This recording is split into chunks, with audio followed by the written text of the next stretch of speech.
fashion industry visibly distinguish allocation from replenishment, and they treat them as separate processes, but still very much connected to each other.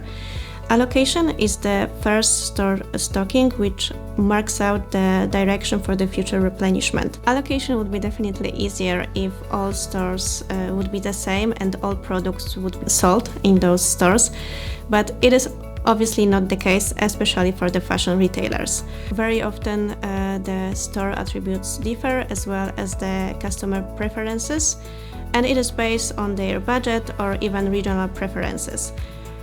For example, in the north there are different needs than in the south.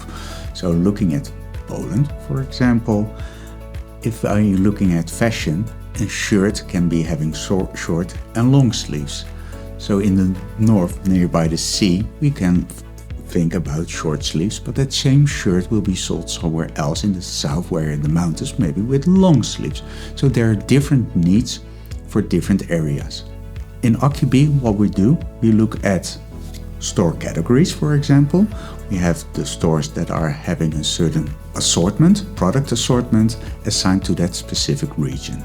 But what we also do at Occubee is looking at SKU level on the item that will be sold, and related to a particular store.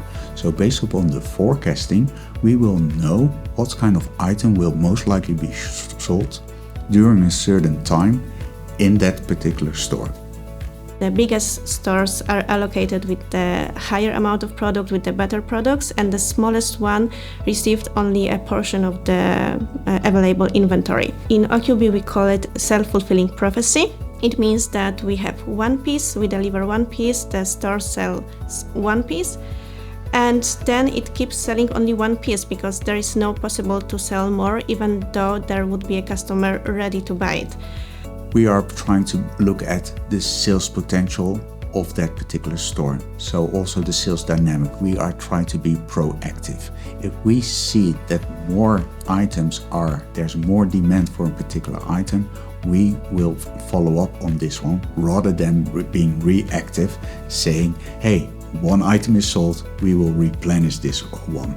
Therefore, the sales will be increasing more and more, and the retailer will have therefore better turnover.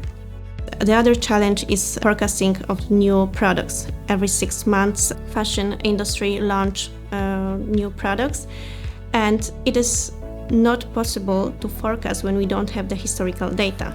The solution that Occubee provides in this case is that we are looking at items that have the similar sales characteristics, but also the attributes of the shirt. So for example, a particular shirt can have a different kind of color, but it is really close to a color that has been sold in the past before. So therefore we can fairly assume that that shirt will be sold in that given time period in that particular shop.